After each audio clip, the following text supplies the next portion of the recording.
keajaibanmu di setiap langkah hidupku, penyertaanmu ku rasakan, tak pernah kau tinggalkan ku. Shalom saudara. Saudara, kalau saudara lihat di awal video ini ada satu klip tentang sebuah buku, saudara. Itu adalah buku yang saya tulis, buku yang berjudul Indigo, Okultisme atau Karunia Rohani. Buku ini akan membahas, memaparkan hubungan indigo dengan konsep okultisme, juga antara indigo dengan konsep karunia rohani, saudara. Saudara, kalau kita lihat ada begitu banyak kebingungan mengenai ini sebenarnya karunia rohani atau okultisme atau bagaimana. Nah, saudara bisa membaca dalam buku ini, ada penjelasan, ada pemaparan yang saya berharap itu bisa menjawab kebingungan, menjawab keraguan kita, rasa penasaran kita. Kalau saudara berminat atau saudara tertarik, saudara bisa klik link di kolom description, saudara. Baik saudara, hari ini saya ingin share dengan kita semuanya dari Amsal pasal 28 ayat yang ke-6, saudara. Saya ingin bacakan untuk kita semuanya. Amsal 28 ayat yang ke-6. Lebih baik orang miskin yang bersih kelakuannya daripada orang yang berliku-liku jalannya, sekalipun ia kaya. Saudara, ayat ini ayat yang orang sering malas untuk membaca atau merenungkannya, karena orang berpikir, loh ini ayat kok nyuruh kita jadi miskin gitu loh, ya kan? Banyak orang berpikir seperti itu, salah paham dengan ayat ini. Padahal kalau ayat itu ditulis, ada maksud Tuhan di dalamnya, ada isi hatinya Tuhan di dalamnya, ada ilham Roh Kudus. Dan saya percaya justru ayat itu akan memberkati kita, mendewasakan kita. Saudara, ayat ini ditulis oleh Salomo, saudara. Salomo adalah raja yang sangat kaya raya. Dia raja yang terkenal, kemegahannya begitu terkenal, dia termasyur, hikmatnya begitu luar biasa, dan banyak orang mengenalnya, kecerdasannya begitu luar biasa.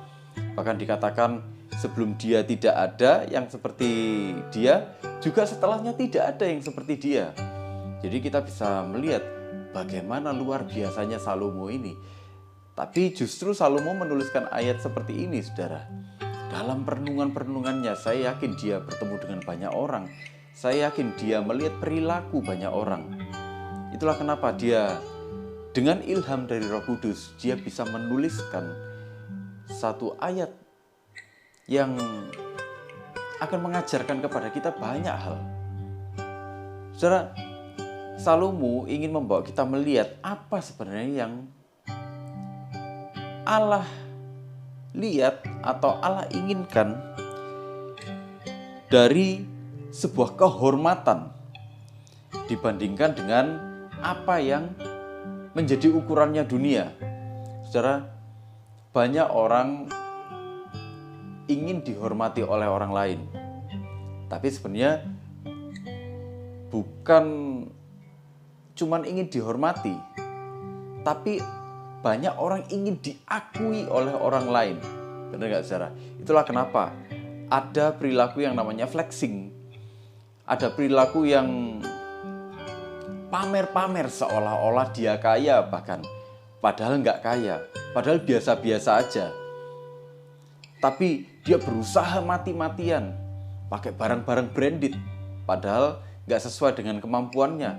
Atau dia jadi raja tega menipu orang lain supaya bisa dapat keuntungan, dan keuntungannya bisa dia pakai untuk pamer-pamer kepada orang lain, supaya orang lain nganggap dia kaya. Dan kalau dia dianggap kaya, Dia merasa orang lain akan menghargai dia, orang lain akan menghormati dia. Bagaimana konsepnya dunia tentang dihormati itu jadi satu konsep yang sangat mematikan ya saudara ya. Nah, kita akan melihat apa sebenarnya yang dimaksud oleh Salomo lewat ayat ini saudara. Apa yang firman Tuhan ajarkan kepada kita tentang bagaimana menjadi orang yang terhormat. Saudara, saya akan mulai dari baris yang pertama saudara. Dikatakan lebih baik orang miskin yang bersih kelakuannya. Saudara, kalau kita perhatikan dalam bahasa aslinya saudara, ini berbicara tentang menjadi miskin, menjadi peminta-minta, mendapatkan penghidupan dan belas kasihan dari orang lain saudara. Jadi ini satu kata yang aktif. Jadi bukan cuma sekedar miskin, oh miskin dia nggak punya uang, ya sudah. Oh, atau miskin dia hidup dari belas kasihan orang lain. Seperti itu.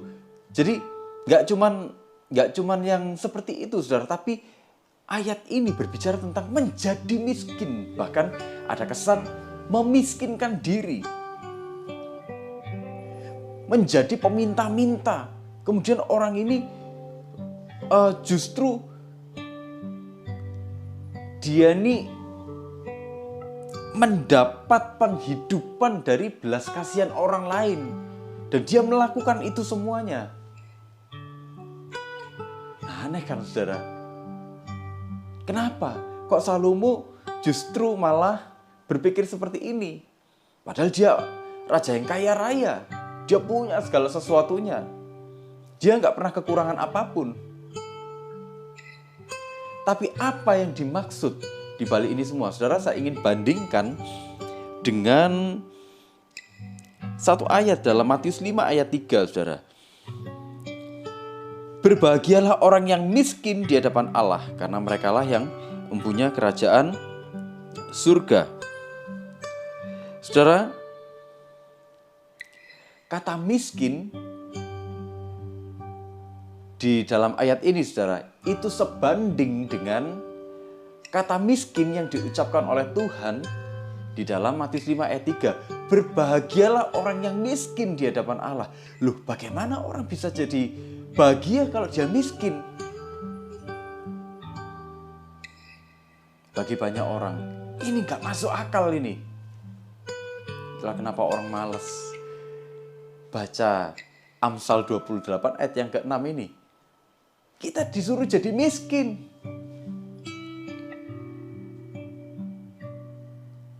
Kita bisa melihat Salomo.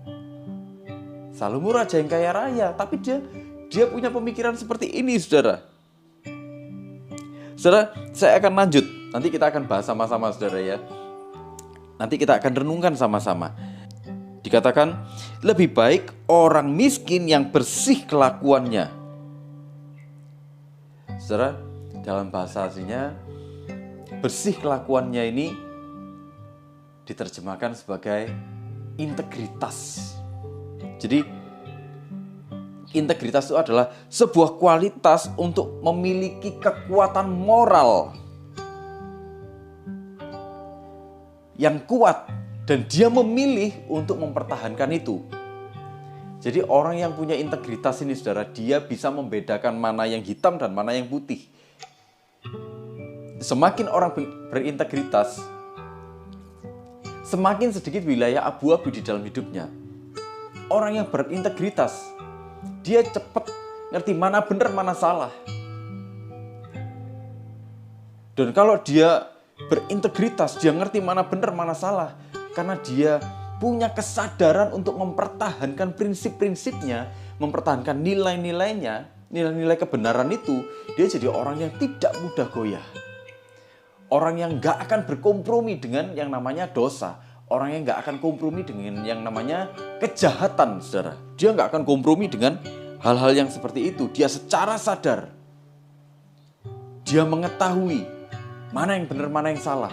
Bagaimana dia memiliki kesadaran seperti itu? Karena dia merenung-renungkan, karena dia mengerti, karena dia memahami, Dia terus memasukkan apa yang benar ke dalam hidupnya, sehingga dia mengerti mana yang benar, mana yang salah. Dia nggak akan takut orang menjegal dia. Dia nggak akan takut orang meragukan dia. Bahkan orang berusaha menjatuhkan dia. Dia nggak akan takut. Kenapa? Karena dia tahu apa yang dia lakukan itu sesuai dengan kebenaran. Kebenarannya siapa? Kebenarannya Tuhan. Bukan kebenarannya dia sendiri. Kenapa? Karena kalau kebenarannya dia sendiri, kebenaran menurut manusia itu sangat relatif. Kalau menurut relativitasnya manusia, kebenaran saya dengan kebenaran saudara bisa saja berbeda. Tapi karena dia memasukkan nilai-nilai kebenaran Tuhan di dalam hidupnya, dia mengukur segala sesuatunya itu dari standarnya kebenaran firman Tuhan. Dan firman Tuhan, prinsip-prinsipnya itu bertahan sepanjang masa. Dari dulu sampai sekarang, kebenaran firman Tuhan itu nggak pernah berubah. Saudara, yang jadi titik perhatian Salomo di sini sebenarnya bukan masalah bahwa orang harus menjadi miskin di dalam hidupnya, bahwa orang harus menyengsarakan dirinya, bahwa orang nggak boleh punya apa-apa. Bukan itu yang dimaksud oleh Salomo di sini, saudara. Saudara, bukan berarti kita harus jadi orang yang miskin secara fisik. Tapi yang jadi titik perhatian Salomo dalam baris pertama ini adalah sebenarnya Salomo sedang menunjukkan bahwa kekayaan itu bukan sebuah pokok di dalam kehidupan yang membuat orang tuh sampai harus mengorbankan integritasnya. Yang membuat orang tuh sampai mengorbankan nilai-nilai kebenaran, sampai membuat orang tuh kehilangan rasa kebenarannya dengan menghalalkan segala cara. Kita bisa melihat, saudara, bagaimana Salomo sampai di masa tuanya. Dia yang nulis ayat ini, saudara. Dia bukan raja yang ecek-ecek, saudara. Dia yang menulis ini. Sampai masa tuanya, sampai matinya, dia ini adalah tetap seorang raja yang kaya raya, yang termasyur, yang hikmatnya terkenal, yang terkaya. Dia nggak melepaskan semuanya, terus dia pergi ke padang gurun, dia rambutnya terus nggak dipotong, terus dia hidup sengsara, hidup di gua-gua. Enggak, kita nggak lihat seperti itu, saudara. Tapi Salomo sedang menunjukkan bahwa kekayaan itu bukan sebuah prioritas yang harus dikejar hingga mengorbankan integritas seseorang. Kita bisa melihat, saudara, bagaimana orang berusaha mencari kehormatan di mata manusia dengan cara apa? Pada akhirnya mereka mengorbankan orang lain. Ambisi-ambisi mereka itu membahayakan orang lain, juga membahayakan diri sendiri.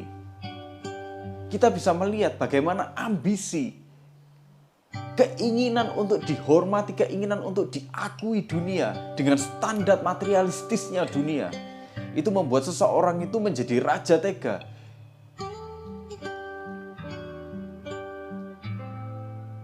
Kita bisa melihat bagaimana perilaku yang seperti itu membuat banyak orang itu menjadi orang yang sadis, saudara. Disitulah Salomo melihat bahwa sebenarnya perilaku yang seperti itu sangat tidak terhormat. Perilaku yang seperti itu sangat tercela.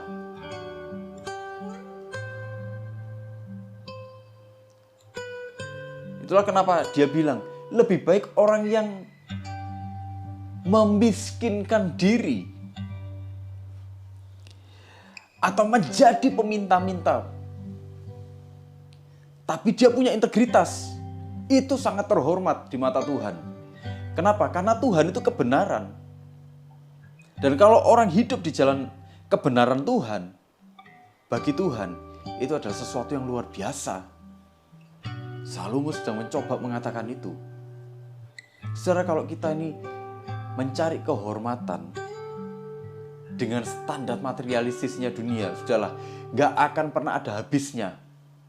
Dan gak akan pernah ada puasnya. Lama-lama kita jadi liar. Dan kalau kita jadi liar, kita akan nabrak apapun, kita akan mengorbankan apapun. Disitulah kita bukan lagi jadi orang yang terhormat, kita jadi orang yang tercela. Nah saudara, kalau kita bandingkan dengan Matius 5 ayat yang ketiga tadi, berbahagialah orang yang miskin di hadapan Allah. Jadi miskin yang dipakai Salomo ini setara dengan yang dipakai oleh Yesus. Di dalam Matius 5 ayat 3, apa yang dimaksud di sini saudara? Kemiskinan yang diharapkan Tuhan sesungguhnya adalah miskin secara rohani. Artinya, tidak ada jalan atau kebutuhan lain yang bisa memberikan ketenangan di dalam hidup selain perkenanan Tuhan. Di situ kita cuma berbicara tentang Tuhan, Tuhan, Tuhan, Tuhan aku ingin Engkau, Tuhan aku butuh Engkau, Tuhan. Tuhan, Engkaulah satu-satunya yang memberi arti di dalam kehidupan ini, Tuhan. Tuhan, Engkaulah satu-satunya Tuhan yang paling berharga di dalam hidupku, Tuhan. Engkau lebih dari segala-galanya, Tuhan. Dia cuma ingin Tuhan, Tuhan, Tuhan, Tuhan. Dia cuma ingin Tuhan di dalam hidupnya. Dia ingin sesuatu yang kekal di dalam hidupnya. Inilah miskin secara rohani. Waktu orang berpikir seperti ini, secara sadar dia memutuskan seperti ini, dia memiskinkan dirinya seperti ini, saudara. Disitulah ada satu pertobatan yang sejati. Saudara, orang bertobat sungguh-sungguh dengan gak bertobat sungguh-sungguh, itu tandanya apa sih? Kita bisa melihat orang yang bertobat sungguh-sungguh, hidupnya akan berpusat kepada Tuhan. Apapun yang dia lakukan, dia akan berpikir untuk bagaimana menyenangkan Tuhan.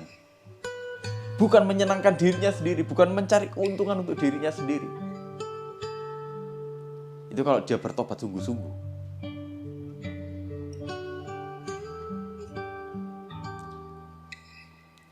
Kenapa? Karena hanya Tuhan yang berarti di dalam hidupnya. Dia melakukan itu semua cuma untuk menyenangkan Tuhan. Tuhan, aku mengucap syukur Tuhan karena ada kasih karuniamu itu memenuhi hatiku, memenuhi hidupku. Tuhan, terima kasih karena Engkau telah memilih aku, Engkau menyelamatkan aku. Orang yang seharusnya terkutuk, orang yang seharusnya binasa. Itulah kenapa dia ingin menyenangkan Tuhan. Inilah tandanya orang yang bertobat. Seluruh hidupnya berpusat kepada Tuhan. Seluruh dunianya itu adalah Tuhan. Bukan dirinya sendiri. Apapun yang dia lakukan, kalau dia berkeluarga, dia akan berpikir, bagaimana supaya lewat keluargaku ini, nama Tuhan dimuliakan. Ada kasih Tuhan mengalir di dalam keluargaku. Bagaimana supaya kehidupan keluargaku ini menjadi terang bagi banyak orang. Kalau dia bekerja, bagaimana supaya lewat pekerjaanku ini ada kasih Tuhan dinyatakan, ada kemuliaan Tuhan dinyatakan. Apapun yang dilakukan untuk Tuhan, karena ingin menyenangkan Tuhan. Dia bukan sedang lagi cari surga, bukan. Kenapa? Karena surganya sudah ketemu. Tuhan bilang, akulah jalan dan kebenaran dan hidup. Tidak ada seorang pun dapat datang kepada Bapa kalau tidak melalui aku. Dia sudah ketemu alamatnya. Dia sudah tahu jalannya. Dia sudah tahu tempatnya. Jadi dia melakukannya bukan untuk dirinya lagi, tapi melakukannya untuk Tuhan. Disitulah ada yang namanya pertobatan sejati. Dan kalau ada pertobatan sejati, saudara, ada perubahan cara pandang dan kemudian ada perubahan cara hidup. Cara pandangnya akan dipenuhi dengan kebenaran. Karena cara pandangnya dipenuhi dengan kebenaran, saudara. Karena kebenaran itu sudah jadi dunianya. Maka cara hidupnya juga akan sesuai dengan kebenaran. Inilah yang namanya kehormatan. Inilah yang namanya sungguh-sungguh kita hidup sebagai orang terhormat. Bagi Salomo seperti itu, saudara. Bahkan Salomo secara ekstrim dia bilang, bahkan ketika kita sungguh-sungguh adalah dalam kemiskinan sekalipun, tapi kalau kita hidup dalam integritas, itu jauh lebih terhormat, itu jauh lebih baik. Jadi bagi Salomo, kehormatan itu tidak ada sangkut pautnya dengan seberapa banyak yang kita miliki. Tapi seberapa integritas yang kita punya. Seberapa kita ini hidup memusatkan diri kita kepada Tuhan. Saya akan lanjut, saudara. Di baris kedua dikatakan gini, daripada orang yang berliku-liku jalannya sekalipun ia kaya. Saudara, berliku jalannya ini, kalau dalam bahasa aslinya, saudara, dalam bahasa Ibrani itu ada 3 bentuk, saudara. Kalau kita cuma mengenal biasanya bentuk tunggal dan bentuk jamak. Tapi kalau dalam bahasa Ibrani itu ada 3 bentuk. Tunggal, dual, dan juga kemudian jamak atau plural. Nah, saudara, kata berliku-liku ini, saudara, dalam bahasa aslinya itu menunjukkan dual. Jadi artinya dia bercabang 2. Orang yang berliku-liku jalannya, mungkin kita berpikirnya, jalannya banyak dan ini bulat semua. Enggak, saudara. Hidupnya sedang mendua hati.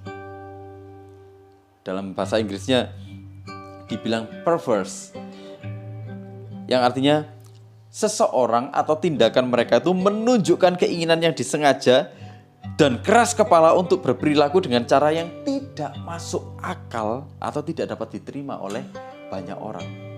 Tidak masuk akal dan tidak dapat diterima itu yang bagaimana? Mereka ngeyel, saudara. Mereka ngeyel kalau ini benar. Pasti ini yang benar. Dia nggak peduli dengan omongannya orang lain. Dia nggak peduli dengan koreksinya orang lain. Dia nggak peduli dengan kebenaran. Karena dia merasa bahwa dirinya adalah kebenaran itu sendiri. Seorang kaya yang dimaksud di sini, dia merasa dia memiliki hidupnya sendiri. Dia lupa bahwa ada Tuhan yang memiliki hidup. Dia sedang memiliki hidupnya sendiri. Dia menganggap bahwa dirinya adalah pemilik hidupnya sendiri. Sehingga tidak ada satupun yang bisa mengatur, termasuk Tuhan. Dia sendiri yang mengatur hidupnya. Bahkan kalau perlu dia yang ngatur Tuhan. Yang seperti ini tidak bisa diterima sebenarnya. Nggak masuk akal. Kamu tuh manusia. Nggak masuk akal kalau kamu berperilaku seperti itu. Kalau kamu bersikap seperti itu. Kamu ini mendapatkan hidupmu itu dari Tuhan. Jadi nggak masuk akal kalau kamu berperilaku seperti itu. Merasa memiliki dirimu sendiri. Kamu nggak punya kebenaran yang mutlak. Jadi kamu nggak masuk akal dan nggak bisa diterima kalau kamu menjadi kebenaran. Nah, saudara, orang dengan mentalitas seperti ini dikatakan dia mendua hati. Mendua hati bagaimana? Dia ini sebenarnya orang yang munafik. Munafik yang bagaimana, saudara? Dia berdiri di 2 kapal. Saya ingin bacakan, saudara, ya, dalam Matius 6 ayat yang ke-24, saudara. Tak seorang pun dapat mengabdi kepada 2 tuan. Karena jika demikian, ia akan membenci yang seorang dan mengasihi yang lain, atau ia akan setia kepada yang seorang dan tidak mengindahkan yang lain. Kamu tidak dapat mengabdi kepada Allah dan kepada Mamon. Saudara, orang-orang seperti ini adalah orang-orang yang seolah-olah terlihat baik.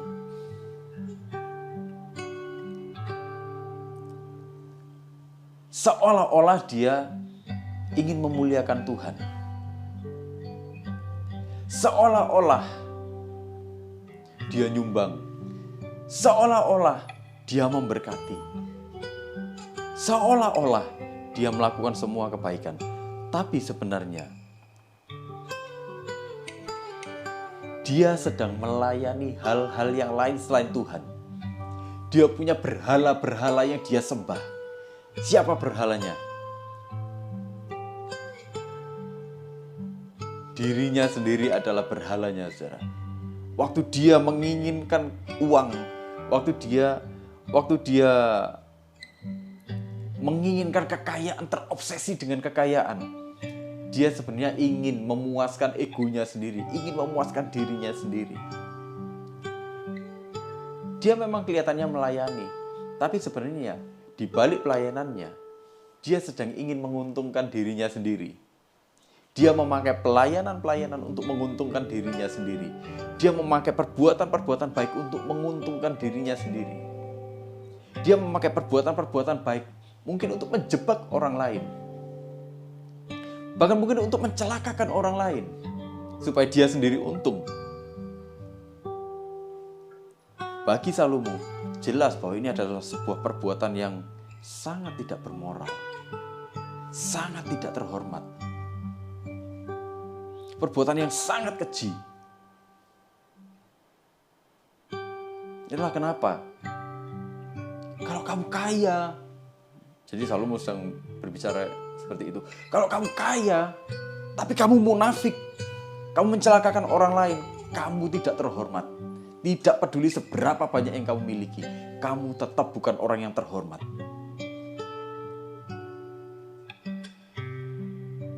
Kamu adalah orang yang hina. Kamu adalah orang yang keji. Kamu sangat tidak terhormat.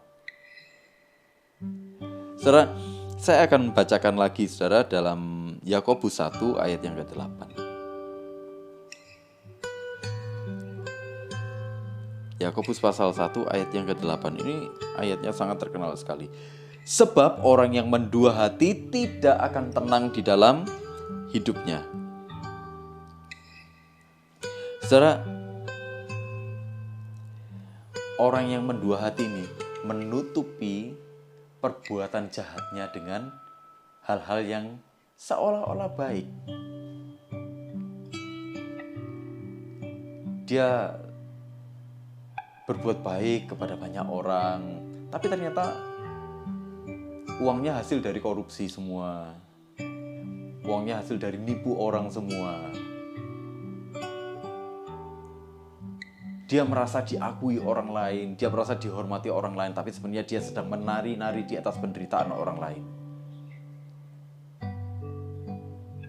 Dia berbuat baik sama orang, tapi sebenarnya dia sedang menghunuskan pisau yang siap dia tusukkan kemana aja untuk mencelakakan orang lain.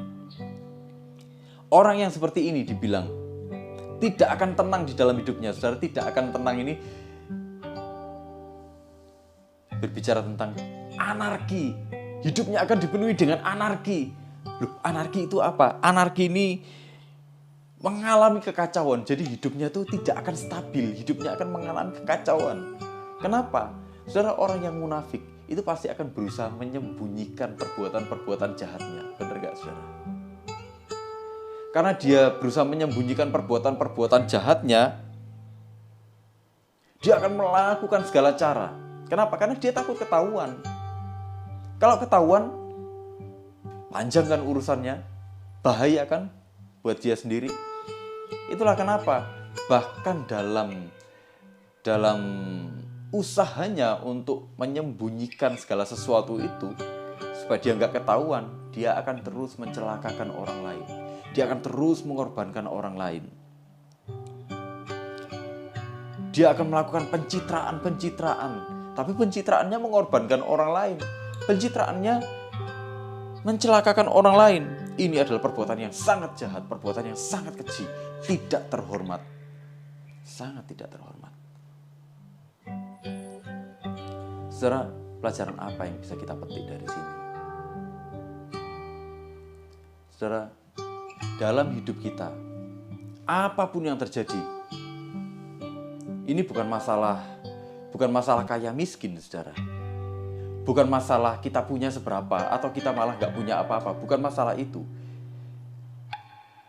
Tapi yang jadi titik perhatian di sini adalah jadilah orang yang terhormat, yang benar-benar terhormat, karena kita berjalan dalam kebenaran. Kenapa? Karena Allah kita adalah Allah yang kudus, Allah yang benar, sumber dari segala kebenaran. Waktu kita berjalan di sana dengan prinsip-prinsip kebenaran Tuhan, bahkan kalaupun kita hidup dalam kemiskinan, dalam pandangan Tuhan kita sangat terhormat. Jangan pernah mau mengikuti standarnya dunia, saudara. Standarnya dunia akan menuntut kita, menuntut dan terus menuntut kita tanpa henti, sampai kita lelah, sampai kita celaka. Standarnya dunia akan membuat kita hidup dalam kehidupan yang liar. Kehidupan yang liar itu kehidupan yang nggak ada arahnya, saudara. Arahnya cuma satu, memuaskan dirinya sendiri. Dia cari siapa yang bisa dimakan supaya dia puas. Saudara, mari kita jadi orang-orang yang benar-benar terhormat, benar-benar dihormati, bukan karena kita pamer-pamer, saudara. Bukan karena kita ini terobsesi dengan kekayaan, bukan. Tapi kita dihormati karena kita ada dalam jalan kebenarannya Tuhan. Dan kalau ada jalan kebenarannya Tuhan kita hidupi, pasti ada sesuatu yang baik terjadi bagi kita, bagi sekeliling kita. Orang akan merasakan bagaimana icip-icip, saudara. Oh, ternyata bayang-bayang kasihnya Tuhan itu seperti ini. Aku ingin rasakan yang sesungguhnya. Dia mulai tertarik dengan Tuhan. Saudara, jadilah orang-orang yang terhormat, yang sungguh-sungguh terhormat. Bukan orang-orang yang kelihatannya terhormat, tapi sebenarnya kita adalah orang-orang yang brutal dan hina. Amin, saudara. Saya berdoa untuk kita semuanya di dalam nama Yesus, supaya Tuhan memimpin kita, memberikan kita roh yang takut akan Tuhan, supaya kita bisa terus berjalan di dalam kebenaran dan menjadi orang-orang yang terhormat, orang-orang yang memancarkan kebenaran Tuhan dimanapun kita berada.